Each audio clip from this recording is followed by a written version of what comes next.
వాళ్ళ బామ్మ చెప్తుందనమాట సుమలతకి. అదే ఆల్బమ్ కోసం బయటికి వెళ్ళాడు నిన్నంతా అని చెప్పి అనగానే, ఆల్బమ్ ఏంటి అని చెప్పి సుమలత అడుగుతూ ఉంటే, ఇక అక్కడ శాన్వి, చరణ్, చంటి కూడా ఉంటారు. ఇక అప్పుడు చంటి కవర్ చేస్తాడు. ఏం లేదు మమ్మీ, బామ్మ ఏం చెప్పాలనుకుంటుందంటే నిన్న అన్నయ్య ఫోటో ఆల్బమ్ చేయించడం కోసం తిరిగాడని చెప్తుంది. అంతే అంతే కదా బామ్మ అని చెప్పి అనగానే, అంతే అంతే, సరేలే కానీ మీకు ఎవరి విషయాలు వాళ్ళకి బాగానే గుర్తున్నాయి, వాళ్ళ పనుల కోసం బాగానే తిరుగుతున్నారు, కానీ రేపు ఏంటనేది ఎవరికి గుర్తులేదు అని చరణ్ వాళ్ళ బామ్మ అంటూ ఉంటే, రేపు ఏముంది బామ్మ అని చెప్పి అంటుంది శాన్వి. అమెరికాలో ఉన్నప్పుడైతే చక్కగా శ్రావణ శుక్రవారం ఎంచక్క పూజ చేసేదానివి, ఇక్కడ చూడు ఇండియా వచ్చిన ఉపయోగం లేకుండా ఉంది, అంతా మర్చిపోయారు అని చెప్పి అంటూ ఉంటుంది చరణ్ వాళ్ళ బామ్మ. ఇక అప్పుడు సుమలత, అవును కదా రేపు శ్రావణ శుక్రవారం, అత్తయ్య గారు ఎప్పుడు చేసినట్టే నేను ఈ సంవత్సరం కూడా నేనే పూజ చేస్తాను, రే చరణ్ రేపు పూజకు కావాల్సిన సామాగ్రి అని దగ్గరుండి తీసుకురానన్న అనగానే, అలాగే మమ్మీ అని చెప్పి అంటాడు చరణ్. మరోపక్క అక్షిత గదిలోకి వెళ్తుందనమాట పల్లవి. అక్షిత అక్షిత అనుకుంటూ పిలుస్తూ ఉంటే అక్షిత బయటకు వచ్చి, ఏంటి అంత గట్టిగా అక్షిత అక్షిత అనుకుంటూ, ఏంటి ఎందుకు వచ్చావు అని చెప్పి అడుగుతుంది అక్షిత. అప్పుడు పల్లవి అంటుంది, రేపు శ్రావణ శుక్రవారం అనగానే, అయితే ఏంటి అని అక్షిత అంటుంది. అయితే ఏంటంటావేంటి, నువ్వు ఇంటికి కొత్తగా వచ్చిన కోడలివి, నువ్వు కదా చేయాలి పూజ అనగానే, నేనెందుకు చేస్తాను, నాకేం పని అని చెప్పి అంటుంది అక్షిత. అలా అంటావేంటి, పూజ చేస్తే నీకు మంచిది అని చెప్పి అంటుంది పల్లవి. ఏంటి నా మంచి కోసం నువ్వు చెప్తున్నావా, నేను నమ్మాలి, పోవమ్మా ఇక్కడి నుంచి అని చెప్పి అంటుంది అక్షిత. అబ్బా అలా కాదు, ఇందాక మీ అత్తయ్య గారు వాళ్ళు మాట్లాడుకుంటున్నారు, రేపు శ్రావణ శుక్రవారం పూజ చేస్తాను అని చెప్పి ప్రతి సంవత్సరం మీ అత్తయ్య గారే చేస్తారంట, ఇక నువ్వు కొత్తగా వచ్చావు కోడలివి, నీతో చేయించాలన్న సంగతి మర్చిపోయి నేనే చేస్తానంటున్నారు ఆవిడ అని చెప్పి పల్లవి అంటూ ఉంటే, అవును ఆవిడ ప్రతి సంవత్సరం ఆవిడే చేస్తుంది, చేయమను, మళ్ళీ నేను వెళ్ళి చెప్పి చేసేదేంటి, అంత అవసరం ఏంటి, ఎవ్రీ ఇయర్ ఆమె చేస్తుంది కదా, చేయి నువ్వు, నీకేంటి ప్రాబ్లం అని చెప్పి అంటుంది అక్షిత. అలా కాదు, నువ్వు చేస్తే నీకు మంచిది, ఇంటికి మంచిది, చెప్తే అర్థం కాదేంటి నీకు అని చెప్పి అంటుంది పల్లవి. చూడు నాకేం అవసరం లేదు, ఆవిడ చేసుకుంటుంది, అయినా ఆవిడ చెప్తే నేను ఇంకేమైనా ఆలోచించేదాన్ని, నువ్వు చెప్తుంటే నేను ఎందుకు చేస్తాను, పో ఇక్కడి నుంచి అని చెప్పి అంటుంది అక్షిత. ఇక అప్పుడు పల్లవి అనుకుంటుంది, దీనికి ఎవరి చేత చెప్పించాలో వాళ్ళ చేత చెప్పించాలి అని చెప్పి అలా మనసులో అనుకుంటూ ఉంటే, ఇటు అక్షిత, ఇంకా ఏం చేస్తున్నావు పో అని చెప్పి అనగానే, సరే అని చెప్పి పల్లవి బయటకు వచ్చేస్తుంది. ఇక బయట హాల్లో ఒకతే కూర్చుంటుందన్నమాట ప్రసూనాంబ. ఇక అప్పుడు పల్లవి ఆవిడని చూసి ఇలా అనుకుంటుంది, అక్షిత చేత పూజ చేయించాలంటే ఈ క్యారెక్టరే కరెక్ట్ అని చెప్పి, బామ్మగారు భోజనం సిద్ధంగా ఉంది రండి అని చెప్పి పల్లవి పిలుస్తుంది. పొట్టలో ఏదో ఎత్తుగా ఉంది, ఇప్పుడే వద్దు కాసేపు ఎక్కి తింటాను అని చెప్పి అంటూ ఉంటుంది ప్రసూనాంబ. అప్పుడు పల్లవి అంటుంది, త్వరగా తింటే మీకే నయ్యం, రేపటి నుంచి మీకు ఆ తిండి కూడా ఉండదు, ఇంట్లో నుంచి గెంటేస్తారు అని చెప్పి పల్లవి అంటుంది. ఎందుకే అలా అంటావేంటి అని చెప్పి ప్రసూనమ్మ అంటూ ఉంటే, మరి రేపేంటి శ్రావణ శుక్రవారం కదా అనగానే, అవును అని చెప్పి అంటుంది ప్రసూనమ్మ. మరి కొత్త కోడలు ఇంటికి వచ్చినప్పుడు కొత్త కోడలు చేతే కదా పూజ చేయించాలి, మా నక్షత్ర చేతే కదా పూజ చేయించాలి అని చెప్పి పల్లవి అంటుంది. అవును కరెక్టే, కానీ మా నక్షత్రకి ఆ పూజలు ఇవన్నీ ఇష్టం లేదు కదే అని చెప్పి ప్రసూనమ్మ అంటుంది. పల్లవి అంటుంది, ఇష్టం లేదని మనకి తెలుసు, కానీ ఇక్కడ వాళ్ళందరికీ తెలియదు కదా, పెద్ద ఆవిడ ఉంటుంది 3 పూట్ల తిని కూర్చుంటుంది, కానీ పిల్లకి ఇష్టం లేకపోయినా మంచి చెడు దగ్గరుండి చెప్పాలి కదా, పూజ చేయించాలి కదా అని చెప్పి వాళ్ళు అనుకుంటారు కదా, ఈవిడికి 3 పూట్ల తిండి పెట్టడమే ఆ దండగా, పెద్దరికంగా ఒక్క పని చేయట్లేదు, బయటికి పంపించడం బెటర్ అని చెప్పి వాళ్ళు అనుకుంటారా లేదా అని చెప్పి 4 మాటలు కలిపించి చెప్తూ ఉంటుంది పల్లవి. మరి ఇన్ని బూతులు తిడతాడంటావే అని చెప్పి అంటుంది ప్రసూనాంబ. తిడతారు, నేను ఇంకా తక్కువే చెప్పాను అని పల్లవి అంటూ ఉంటే, నేనెందుకు తిట్టించుకుంటాను, ఇంట్లో పెద్దదానై ఉండి, నేను చూడు అక్షిత ఎవ్వరు వద్దన్నా కాదన్న అక్షిత చేత రేపు తెల్లారుజామునే నేను శ్రావణవాసం పూజ చేయిస్తాను కదా, చూస్తూ ఉండు అని చెప్పి ఇక అక్షిత గురించి అలా మాట్లాడుకుంటూ ఉంటారు ఇద్దరు. ఇక అదే టైంకి ఇటు ప్రసూనాంబ పల్లవి వెళ్ళి హాల్లో నించుంటారనమాట.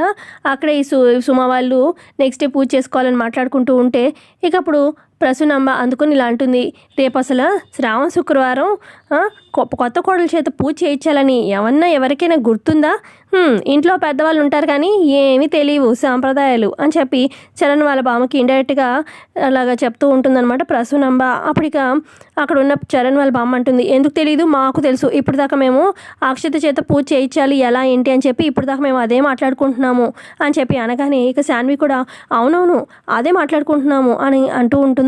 ఇక అంతే కదా సుమా అని చెప్పి చరణ్ వాళ్ళ బామ్మ అంటూ ఉంటే, అంతే అంతే అని చెప్పి అనగానే, ఇక అక్కడ ఉన్న చంటి, అవునా ఎక్కడ మమ్మీ ఇప్పుడు దాకా ఏం మాట్లాడుకోలేదే అని చెప్పి చంటి అంటూ ఉంటే, రేయ్ మేము ముగ్గురు మాట్లాడుకున్నాం లేరా, నీకు వినిపించలేదేమో అని చెప్పి శాన్వి కవర్ చేస్తూ ఉంటుంది. ఏమోలే కానీ కొత్త కోడల చేత పూజ చేయించాలి అని చెప్పి చెప్తూ ఉంటుంది ప్రసూనాంబ. అప్పుడే అక్కడికి వస్తుంది అక్షిత. ఏంటి ముసలిది నన్ను ఇరికిచ్చేలాగుంది, అత్తగా చేస్తా అంటున్నారు కదా, ఏంటి ఇవిడా అని చెప్పి అనుకుంటుంది మనసులో.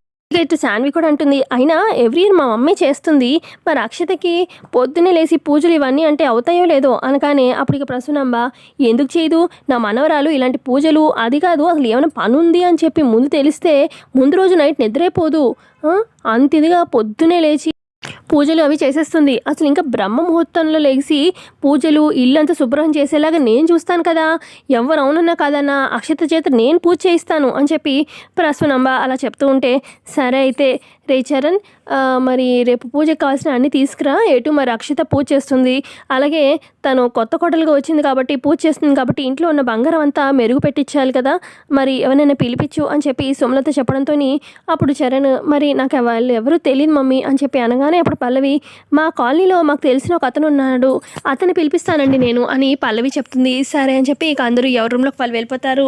ఇక అక్షిత వాళ్ళ రూమ్లోకి వెళ్ళి కూర్చుంటుంది కోపంగా. ఇక అక్కడికి ప్రసూనాంబ వస్తుంది. ఏంటి నాతో ఏదో మాట్లాడాలని పిలిపించావట అనగానే, మాట్లాడాలి, డోర్ పెట్టు అని చెప్పి అక్షిత అంటుంది.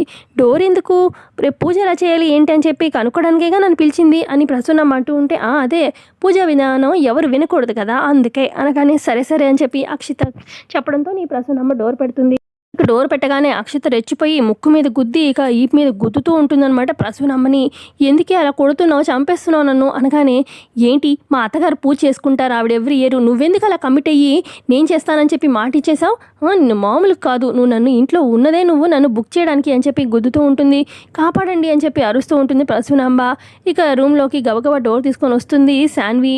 అయ్యో ఏమైంది అనగానే, చూడు నన్ను చంపేస్తుంది నా మనవరాలు అని చెప్పి ప్రసూనమ్మ చెప్తూ ఉంటే, అక్షిత కోపం దేని మీదో నాకు అర్థమైంది, తను పూజలు ఇవన్నీ ఇంట్రెస్ట్ లేదు కదా, మీరేమో రేపొద్దున పూజ చేస్తుంది అని చెప్పి కమిట్ అయిపోయారు మా మమ్మీ ముందు, వాళ్ళు పెద్దవాళ్ళు ఏదో పడతారు కదా, మీరెందుకు అక్షతను బుక్ చేశారు, అందుకే తన కోపం అని చెప్పి అనగానే, తెలుసు కానీ యాక్చువల్గా ఏమైందంటే పల్లవి వచ్చి నన్ను ఇరికిచ్చింది, నేను పెద్ద రకంగా మాట్లాడకపోతే ఇంట్లో అందరు నన్ను ఉండనీరని చెప్పేసరికి నేను అలా చేశాను అని చెప్పి ప్రసూనమ్మ అంటుంది. అప్పుడు అక్షిత అంటుంది, పల్లవి వచ్చి నాకు చెప్తే నేను వినలేదని నీ ద్వారా అందరి ముందు నన్ను బుక్ చేయించింది ఛా అని చెప్పి అలా అక్షిత మళ్ళీ కొడుతూ ఉంటుంది ప్రసన్నమ్మని. అబ్బా కొట్టకే, నా వల్ల నీకు మంచి జరుగుతుంది, రేపు పూజ చేస్తే నీకు నిజంగా మంచిదేనే, అది కాకుండా నీకు ఒక ఐడియా చెప్తాను, రేపు పల్లవిని బుక్ చేసేది అని చెప్పి ఐడియా చెప్తూ ఉంటుందన్నమాట ప్రసూనాంబ అక్కడ ఉన్న శాన్వికి అక్షితకి. అయితే మేబీ బంగారం మెరుగు పెట్టడానికి ఒక అతన్ని పిలిపిస్తారు కదా, మరి ఆ బంగారం పోయినట్టుగా పల్లవిని ఏమైనా ఇరికించాలని ఏమైనా ప్లాన్ చేసిందేమో ప్రసూనాంబ చెప్పినట్టుంది. ఆ ప్లాన్ మనకి వినిపించదు. ఇక ప్లాన్ విన్న అక్షిత శాన్వి, ప్లాన్ అయితే బాగానే ఉంది, రేపు పల్లవిని బుక్ చేద్దామని చెప్పి అనుకుంటారు ఇద్దరు. మరో పక్క చరణ్ ఏమో రూమ్లో తుమ్ముతూ ఉంటాడు. ఇక అప్పుడే అటువైపుగా వెళ్తూ ఉంటుంది పల్లవి. ఏంటి మావాడు వాయిస్లా ఉంది అని చెప్పి దగ్గరకు వచ్చి, అదేం చరణ్ తుమ్ముతున్నావు అనగానే, జలుబు చేసింది, టాబ్లెట్స్ ఆల్రెడీ వేసుకున్నాను అనగానే, దీనికి టాబ్లెట్స్ పనికిరావు, ఇప్పుడే వస్తాను అని చెప్పి వేడి నీళ్ళు తీసుకొచ్చి ఆవిరి పెట్టుకుంటే తగ్గిపోతుంది అనగానే, ఇదంతా నాకు అలవాట్లేదు అని చెప్పి చరణ్ అంటాడు. నేను చెప్తాను కదా ఎలా చేయాలో అని చెప్పి దుప్పటి కప్పి ఇక ఆవిరి పీల్చమని చెప్తూ ఉంటుంది. ఇక బయటికి లేచి, ఇప్పుడు కొంచెం బాగానే ఉంది అని చెప్పి చరణ్ అంటాడు. రిజల్ట్ మొదలైనట్టుంది, మళ్ళీ పెట్టు అని చెప్పి అలా ఆవిరి పెట్టిస్తూ ఉంటుందన్నమాట. మొత్తానికి బాగానే పనిచేసింది, ఇప్పుడు బాగుంది అని చెప్పి చరణ్ అంటాడు. మేము మిడిల్ క్లాస్ వాళ్ళం, మేము ప్రతిదానికి మీలాగా హాస్పిటల్కి టాబ్లెట్స్కి పరిగెత్తము, ఇంటి చిట్కాలే, అందుకే కిచెన్లోనే మనకి మెడికల్ షాప్ అన్నట్టుగా చెప్తారు అప్పట్లో వాళ్ళు. సరే అని చెప్పి ఆ వేణీళ్ళు పట్టుకెళ్తూ ఉంటే అప్పుడే చరణ్ కాలు తగిలి కొంచెం వేణీళ్ళు పల్లవి చేతి మీద పడతాయి. అబ్బా చేయి కాలిపోయిందని చెప్పి పల్లవి అల్లాడుతూ ఉంటే, అయ్యయ్యో చూసుకోలేదు సారీ పల్లవి అని చెప్పి పల్లవి చేయిని అలా తీసుకొని చేయి మీద అలా ఊతూ ఉంటాడు. ఇక పల్లవి ఏమో ఇక చరణ్ని అలా ప్రేమగా చూస్తూ ఉంటుంది. కాసేపు చరణ్ ఇలాగే చేస్తే నేను కంట్రోల్ తప్పేలాగున్నాను అని చెప్పి, చాలు చరణ్ సరిపోతుంది అని చెప్పి ఇక పల్లవి అక్కడి నుంచి వెళ్ళిపోతుంది. అంతే అండి ఇవాళ ఎపిసోడ్లో జరిగింది. ఎపిసోడ్ నచ్చితే ఖచ్చితంగా లైక్ చేయండి. Thanks for watching.